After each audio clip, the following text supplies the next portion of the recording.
السلام عليكم. لا تنسوا الإعجاب بالفيديو والاشتراك في القناة تشجيعا لنا لنستمر بنشر المزيد إن شاء الله.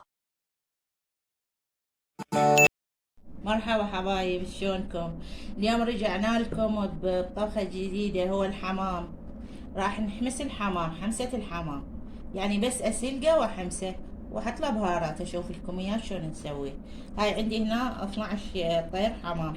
ذبحناه طبعا ونظفناه البارحة مو اليوم، ويصير بيها مشعر ناعم. هم على الطباخ سويناه وغسلته وهاي نظفته. وهاي بيه القلب هنا والكلاوي هاي الحواصل وياهم حطيته. هسه راح احطه هنا بالجدر واحط له مي واحطه على الطباخ وشوف. انتظروني حبايب هسه حطيته. هاي اللي قلت لكم عليها الكبود، وهاي القوانص احنا نسميها مرات حواصل، وال والقلب بالحمامة صار. هاي هم بيها يعني لحم ما حد يذبها، كيف الواحد يريد يخليها يريد يذبها. هاي حبايب راح احط لها ورق غار، هاي ويا السلق. ملح ما احط له هسه، من اشوفه يريد يبدي يستوي اللحم احط له ملح واحط له رشة كمون، عمد شوية الزفرة تطلع مالته، ما تظل بيه ريحة الزفر. هسه يبقى يفور بعدين احط له الملح. انتظروني حبايب. هذا ها حبايب هسه راح نحط لها الملح ده يفور اللحم تمام. هسه احط لها الملح، تقريبا صار له ساعة على الطباخ، لان اكو لحم يصير قوي مرات بيه. هو ما عمل خيار. هسه اخليه في نص ساعة النوك. انا مد بس يتداخل الملح داخل اللحم، يعني داخل ملح، وانزله عاد اصفيه من المي واحمسه وشوف لكم اياها.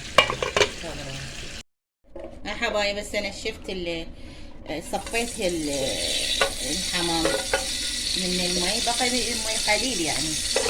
هسه له تقريبا ساعة ونص على الطباخ. هاي حطيت له دهن جنة لا حمسه، اول احمس البصل.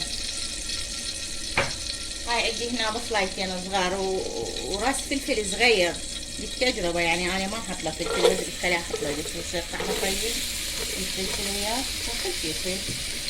سنحمس البصل وبعدين نحط الحمام نفس الجدر، يعني ما احمسه بالطاوة، نفس الجدر اسلقه بيه واحمسه بيه. نحط له البهارات. هسه دا يحمس البصل بعدين نحط الحمام. هاي حبايب دا يحمس هسه البصل. هسه نحط الحمام. هاي نحطه ويا البصل ونحمس بيه ونحط له بهارات.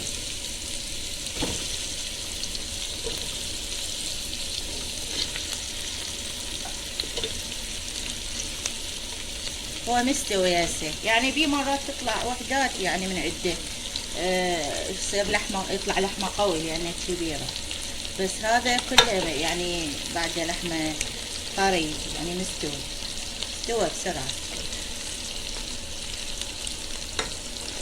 نظل نحمس بيه ونقلبه حتى ملحه زين، يعني حطيت له الملح بالمي صار طعمه طيب، مو مالت ولا فاضي.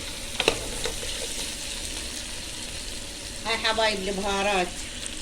هاي عندي بهارات لحم، العفو دجاج، وهاي بهارات الغندوري. هي هاي من لحم تنحط على اللحم على الدجاج اشتريتها.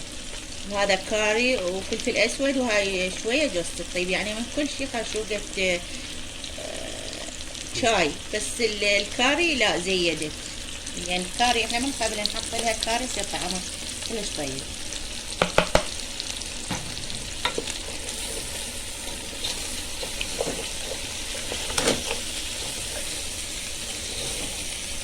هي تظل تحمس هيجي كلين عاد تنحمس تاخذ خمسة وبعدين ننزل. هسه حبايب تحمس واشوفكم. هاي حبايب حمس.